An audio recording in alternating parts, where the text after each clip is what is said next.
How to do it. Let me show you how to do it.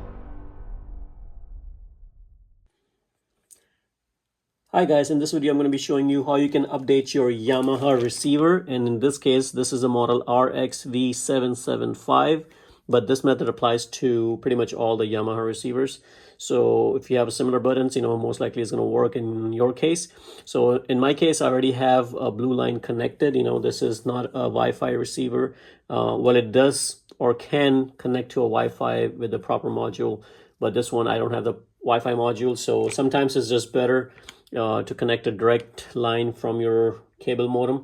So I already have that blue line connected, and so now it's just a matter of connecting this and get it going. So the very first thing we're going to do is make sure your receiver is plugged in and it's turned off. And as you can see, the red light over here is on. That means the power is there. So now we're going to go ahead and press onto the straight button right here, and then press the main zone at the same time. So I'm going to press the straight first and then main zone, and then it'll take me to this screen right here. And then what I'm going to do is I'm going to scroll through program and keep doing that. Update USB. Now we're going to click on the straight to go to network. So now you can see it's on network, and now we're going to press info. And now it's going to do the network update. So now it's going to connect to the internet and do the network update. Now in some cases, for some reason, people cannot get the network update to work, and that could be because of a firewall or something that might be interfering or blocking the update. So if this method does not work out for you, it's better to upload that firmware on a USB and just plug in the USB on the back port and then uploading it by the USB. But if you this is the method, this is pretty much the screen that you're going to see if it's going through successfully. In my case, there is no blockage on the firewall or anything, so it's going through, and we're just going to wait for it to complete the process. If you're not seeing this screen and if it just keeps saying verifying, that means you're not connecting properly on the internet. So you may want to either connect it directly from your router, or you can even try connecting it the line that is coming from the back of your modem. So either way should work. Right now I'm connected directly to my router and it's updating, so you can see. So let's just wait for it to finish, and this may take a while. I'm going to leave the camera rolling because sometimes depending on how old your firmware is, you may have to update the receiver with newer firmwares and then kind of override those newer firmwares to the latest firmware that's available. Sometimes that becomes a requirement software wise. So it all depends on how old you are on your firmware. So it can also solve a lot of issues that you might be having with your receiver. If you have an R connection or something like that and it's not working properly, make sure you are on to the latest firmware update, because that will solve a bunch of issues.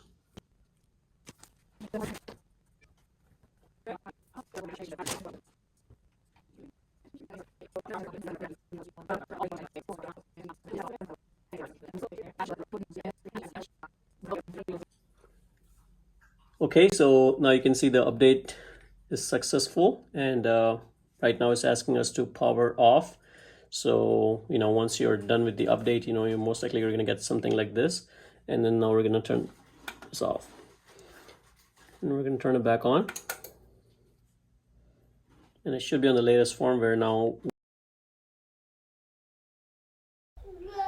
Okay, so now let's take a look how you can update it via USB in case if your internet is not working and you really have to do the update. And how would you do that using a USB? So the first thing you need to do is, of course, use a computer to download the latest firmware, and then you can drag and drop it onto USB. Just make sure there's nothing else on the USB, that's recommended, so it does not interfere with any other files that you may have.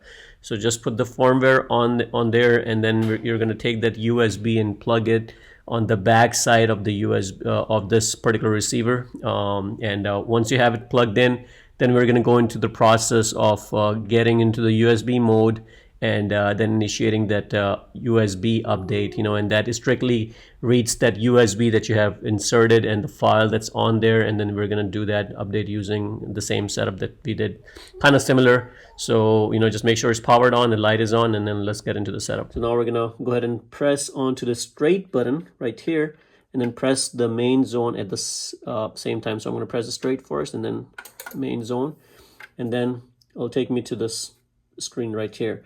And then what I'm going to do is I'm going to scroll through program and keep doing that. Now you're going to see update USB, and once you see update USB, we're going to click on to the info button. And now it says USB update. Well, right now it's waiting for the USB. So now it's looking for the USB. So this is the method that you're going to follow if you have a USB port. And in my case, I don't have a USB firmware on there. So if you do have a firmware, you can download it directly from the website. You can upload it on the USB, and then you can just connect your USB on the back port and do it this way. One thing I do, and that's one of the tricks, like, I do recommend you guys doing, is let's go through the process one more time and try to see if there's any newer update available. It should have updated to the new latest firmware, but it all depends on how old your previous firmware was. So, we're going to power it down and we're going to go through the process one more time on the advanced setup.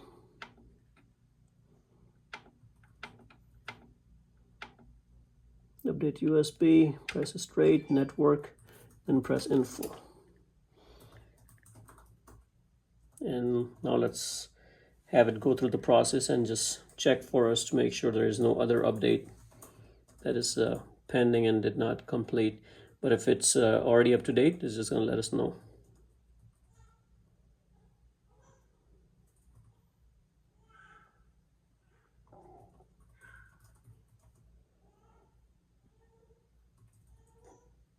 All right, so that means it's already up to date. That's why I didn't go through the process, and that's it, guys. So I'm just gonna go ahead and power it off.